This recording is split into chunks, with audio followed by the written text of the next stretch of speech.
You ever feel like you need a little chaos in your life? Now, I'm going to say a lot of the quiet parts out loud today, and I hope I don't make people uncomfortable, but if you really search your soul, and I'm talking primarily to men, if you search your soul, you know you want a little bit more. You want some more excitement. You want things to happen. You want to conquer.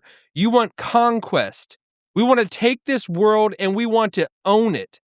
Because a lot of things, I think we have been domesticated in our life. Men have been tamed, and that's why there's so much upheaval.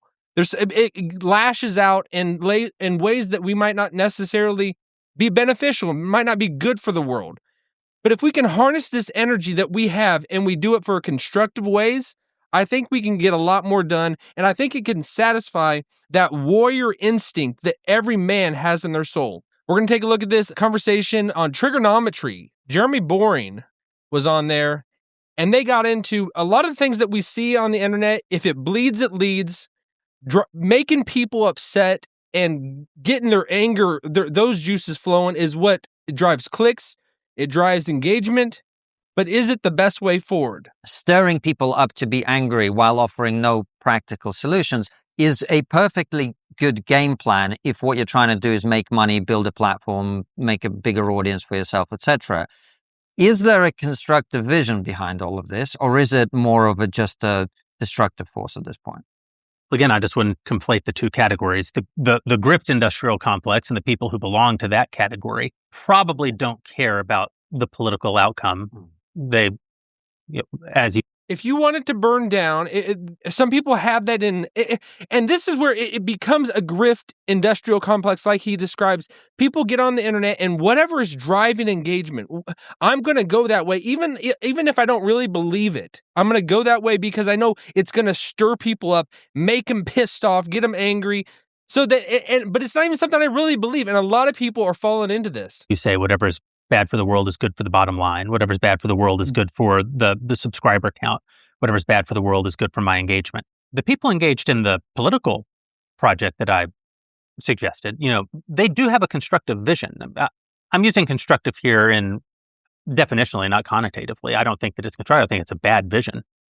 But it is a vision to seize power and remake the world order. It is a vision to end the post-war consensus. It is a vision to have a post-liberal West. I'm going to bump it up a little bit so it's a little bit faster. At the fringes, they talk about this fairly openly, post-liberalism, and sort of a reduction in human freedom because they blame human freedom for the excesses of the West over the last generation or two generations. And this is why I see a huge alignment between, Antifa thugs tearing down statues of Christopher Columbus and George Washington and Thomas Jefferson, and people on the so-called new right saying that Churchill is the chief villain of the Second World War, or that America shouldn't have used the atomic bomb to end the Second World War, or that America didn't walk on the moon, or that 9/11 was an inside job. I don't think those are all equal. I think people can have questions about these things, but just to question it with no evidence or no reason behind it, the moon landing itself, we're supposed to be going to the moon again fairly soon. They're talking about. I want to actually see if that happens. I think a lot of people have questions about that.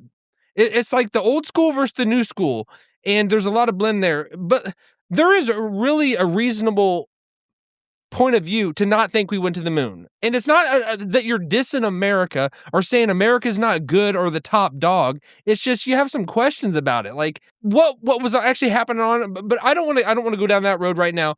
But I know a lot of people that are questioning everything, wanting to tear down everything. It's because we are unsatisfied. We're unsatisfied being fed with these stupid things. Just this, give us what the top just gives us enough. They want to just keep us like cattle and chattel that we don't just give them a little crumbs, let them like chew on this, but not actually give us anything to really digest, really actually to know what's going on. We know we're being lied to from the top. It's unquestionable. The people at the top, they got the power and they got the ability to hold things back from us. People down below, I'm down below. A lot of people listening to this are down below. And if you're not a part of the top dogs out there, you probably are not in the elite class. and you understand that you're every day just being just absorbed into this mindset, this idea that we can't make a difference. We're just down here and we were just being lied to every day, and it gets your blood boiling. We want to know what is actually happening, what is actually going on, instead of just being lied to every day. And we want to make a difference. We want to have something that we unleash these juices in us, this hunger to just take over this world. And what I loved about what Trump was doing, his whole, it seemed like he was going to start taking over, like infringing upon other countries, Greenland, Venezuela, and it seems like he's backed off, unless he's playing like 5-dimensional chess or something like that, and we're going to get in there and actually take it over. This just of us sitting back. As America, we are the land of just conquering, manifest destiny. We want to take over this world. We want to be the supreme power, not just be one of the powers here. And I think a lot of the people in this world that are here, they feel this. They understand this, that we don't want to just be to go along to get along anymore. And I think a lot of people, that's why so many people are protesting. They're tired of it. That's why they're tearing down so many of the things in our country. The good things about America, they're trying to tear down. But it's because we're tired of being lied to. We want to know the truth. We want to be given a leg up. We want to know that we're making significance and difference in this world. And that's why people get pissed off. It is a way of just like, we're tired of just coping. We're tired of coping. That's just rhetorically tearing down our statues in the same way that Antifa is physically tearing down our statues. It's saying that the narrative structure on which the country is premised, or more broadly, the West is premised, our sort of shared legacy was either a lie told by evil men to gain power over you, or in some cases it was, I'll say it, essentially they're saying that those structures were a lie, and therefore there is nothing to conserve. At this point, it is becoming like the difference between conservatism in itself. It used to be just like, that was the people that were the goody two-shoes, the ones that are trying to go to church on Sunday, read their Bible, have good just social norms, not being just going off on the deep end and doing things that seem extreme, that go against God and go against those things.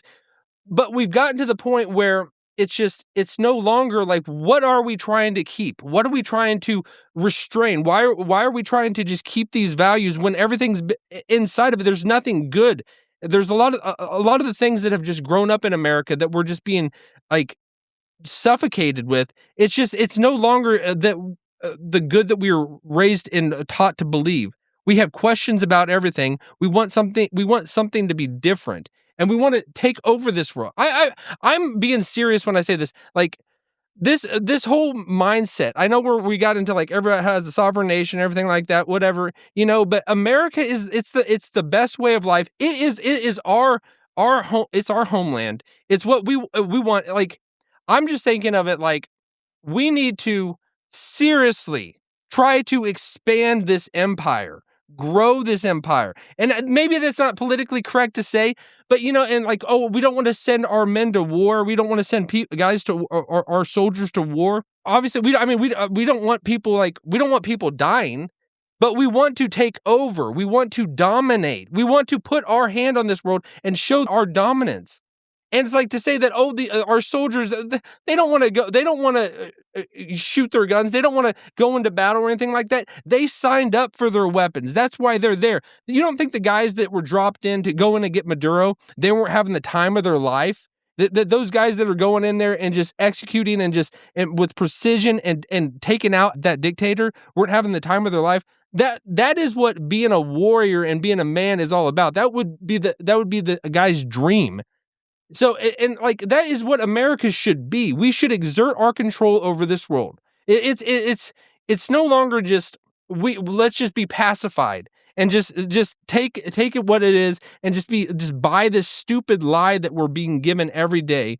Every guy has this in them. And if you're not, you're being stupid, and you're just being somebody that just thinks, oh, I'm just going to be a feminine and be a girl and just have a woman's mindset of just, oh, I'll just take what it is. I'll be coy, I'll be quiet, I'll read my Bible, and I won't go out there and just take over. Because that's why, like, the whole, like, Fight Club, we want to exude our masculinity. We want to show that we have a frame and a mindset that's going to make this world a better place, but exert control over it. And that's what every guy has. Every warrior's instinct is that. Because it's like that is what it's going to make it obviously better for other countries, because that's why all other countries want to get here so much. They want to become a part of our nation. It doesn't mean that they have to become citizens. But it's something that, like, I think that is why the uprising is happening in America every day. It's because people are out there protesting in the streets because they're upset, they're pissed off, they have anger boiling up, and it's because the oligarchs at the top are just giving us just enough, and they're not giving us the full truth. And there is going to be an uprising, and I'm just saying, harness this uprising energy for good, for American dominance in this world. Because America is the safest, freest, best place to live. Let's expand it. Let's grow it. Let's put it out there. Canada shouldn't be talking shit about America and dissing on us, and like they're gonna sign up with China and do their own thing. They're in our backyard. It's like, we gave you the opportunity. You can become American. You can become a state of our country, or we're going to annex you. Otherwise, it's like this whole just passe, laissez-faire. I'm going to go along to get along. America's done with that. The American people are done with that. We're tired of it. We want, and it's like, if we're going to have to insert a little chaos to it, that's what people will do. So I'm just saying, let's get ahead of it and take this energy, this frustration that people have, and put it towards something good. Bring the American people together to align ideology. We need to, obviously, the best ideal is going to be a Christian nation. But I mean, we can still have freedom of worship and all that, if you want. But the ideal is we are a Christian nation. We're going to exude Christian dominance over this world. That's what it is. We're waiting for the kingdom of God to hear, but we can make it the best place possible until the kingdom of God arrives. All right, we'll leave it at that. Smash that like button. Follow me on X and Instagram at Brandon Fogel, and have a great rest of your day.